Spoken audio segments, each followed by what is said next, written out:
उत्तर प्रदेश में एक बार फिर योगी कैबिनेट की मीटिंग हुई, कई फैसलों पर मुहर लगी।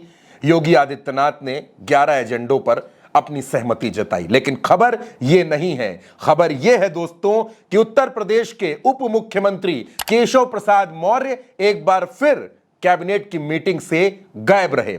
केशव प्रसाद मौर्य की कुर्सी एक बार फिर से खाली रही। इसके पहले की कैबिनेट मीटिंग से भी केशव प्रसाद मौर्य गायब थे। उसके पहले योगी आदित्यनाथ ने जितनी मीटिंग्स ली, चुनाव हारने की समीक्षा की, उसमें भी केशव प्रसाद मौर्य गायब थे। और केशव प्रसाद मौर्य के बारे में कहा जा रहा है कि वो दिल्ली में है। केशव प्रसाद मौर्य आखिरी बार उत्तर प्रदेश में कब नजर आए? जब वाराणसी में प्रधानमंत्री नरेंद्र मोदी का दौरा था, और उसके बाद से केशव प्रसाद मौर्य लगातार दिल्ली में डेरा डाले हुए हैं। एक बार फिर कैबिनेट बैठक में ना आना दोस्तों बड़े संदेश दे रहा है। उत्तर प्रदेश में लखनऊ में 14 जुलाई को भारतीय जनता पार्टी की प्रदेश कार्य समिति की मीटिंग होनी है, और उससे पहले जो कैबिनेट मीटिंग हुई उससे केशव प्रसाद मौर्य गायब हैं। उत्तर प्रदेश में 10 विधानसभा सीटों पर उपचुनाव होना है, लेकिन केशव प्रसाद मौर्य गायब हैं। उत्तर प्रदेश में विधान परिषद की एक सीट के लिए चुनाव होना है, लेकिन केशव प्रसाद मौर्य गायब हैं। आखिर केशव प्रसाद मौर्य दिल्ली में डेरा क्यों डाले हैं? आखिर केशव प्रसाद मौर्य कैबिनेट की मीटिंग से दूरी क्यों बनाए हुए हैं? और आखिर केशव प्रसाद मौर्य योगी आदित्यनाथ के साथ नजर क्यों नहीं आते? क्या केशव प्रसाद मौर्य कोई बड़ी तैयारी कर रहे हैं, या फिर भारतीय जनता पार्टी ने उनके लिए अलग भूमिका तय कर दी है? दोस्तों, उत्तर प्रदेश में हाल ही में जो घटना हुई, उत्तर प्रदेश के मुख्य सचिव दुर्गा शंकर मिश्रा को चौथी बार एक्सटेंशन दिए जाने की चर्चा थी। डीएस मिश्रा ने भी दिल्ली में डेरा डाल दिया था, लेकिन योगी आदित्यनाथ ने मनोज कुमार सिंह को उत्तर प्रदेश का मुख्य सचिव बना दिया। और अब कहा यह जा रहा है कि योगी आदित्यनाथ ने सीधे सीधे दिल्ली की सत्ता को चुनौती दे दी है। अपने फैसले से योगी आदित्यनाथ ने अमित शाह को चैलेंज दे दिया है।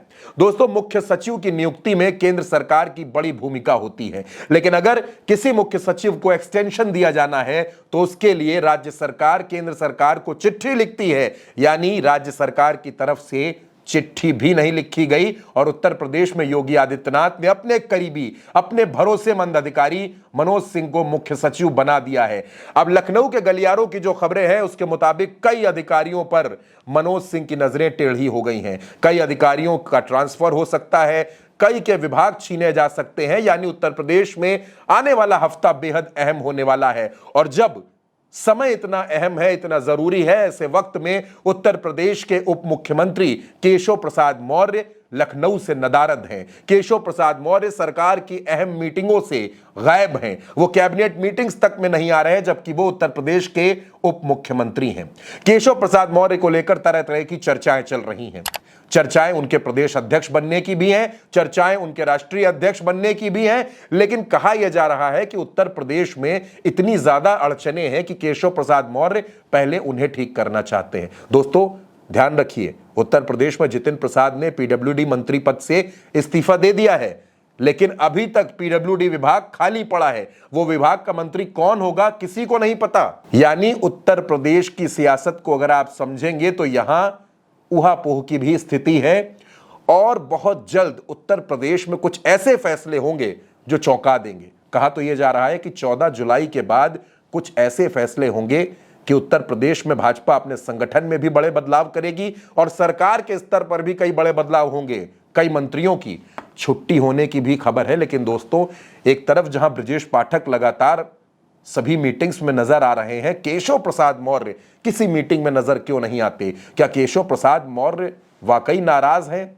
या केशव प्रसाद मौर्य किसी बड़ी जिम्मेदारी की फिराक में है, या फिर उत्तर प्रदेश में ही केशव प्रसाद मौर्य कोई बड़ी भूमिका चाहते हैं? सवाल बहुत सारे हैं, संशय बहुत सारे हैं। आपकी राय जो भी हो कमेंट बॉक्स में हमें जरूर बताइएगा।